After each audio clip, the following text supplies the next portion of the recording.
not telling you how to reverse your condition, find yourself another doctor.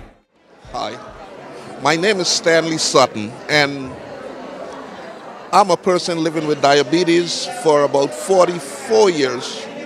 And thanks to Ms. Brereton here and Dr. Z, they have brought my A1C down from 14.7.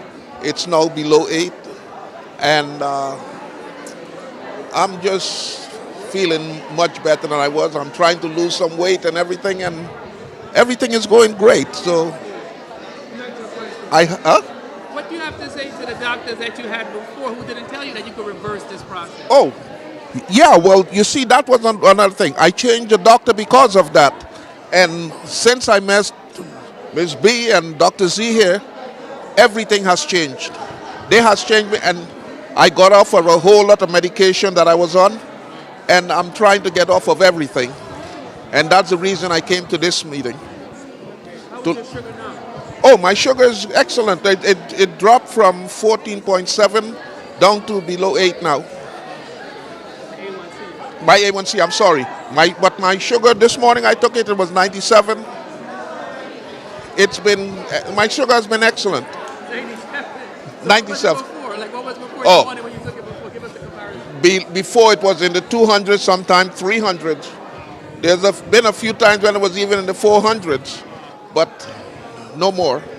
No new medication or anything. I reduced my medication thanks to these beautiful ladies right here. They taught me about portion control, and they taught me about a whole lot of different things that I never thought of before. You know what? A lot of people say they inherit diabetes from their parents and things.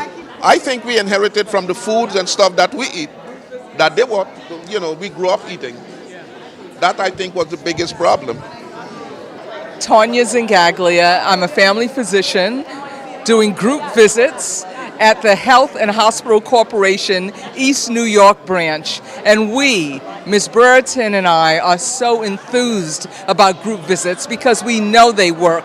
They empower the community, they empower the individual, and they lift us all up collectively. And Mr. Sutton, who you just heard from, is one very good example of how collective community efforts in group visits, which involve diet changes and nothing else, can help a diabetic go from hemoglobin A1Cs of 11, 12, 16 down to 9, 8, and 7. And that's the kind of success that we've had at East New York's Family Health Care Center. And Ms. Brereton, you don't do this alone. It's all about community. Yes. You see this phenomenal woman right here? She would bring her Vitamix on her shoulders every day that we had group visits and make those wonderful green smoothies so that we could teach patients what really to eat. Group visits have been around for decades, at least one and a half, two.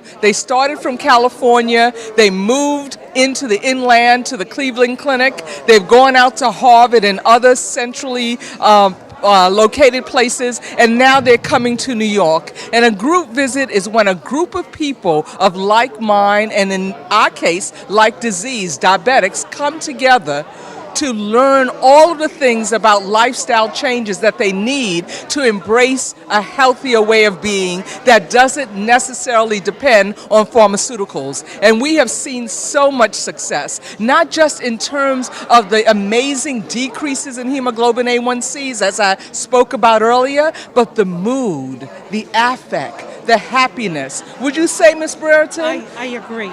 Yes. And it's really teaching them to self-manage.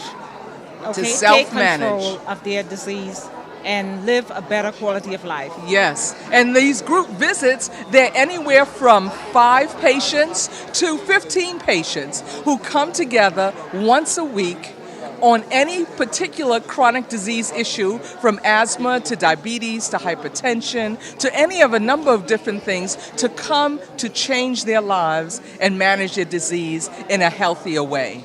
The biggest triumph is, but it's a triumph, right? We have seen our patients on insulin and metformin and a number of other pharmaceuticals either come down or come off. Right. I mean, their sugars were going so low because they changed to a plant-based diet that we really had to monitor them well. And that's why initially we do it every week. There are many people who have not read about group visits, who have not heard about group visits, and refuse to plunge into some self-discovery. So without that, they don't understand, they're not open, they're not creative, they're not plunging in, but they will. We have nothing but hopes for everyone to embrace this new wonderful way of doing healthcare delivery. Real healthcare.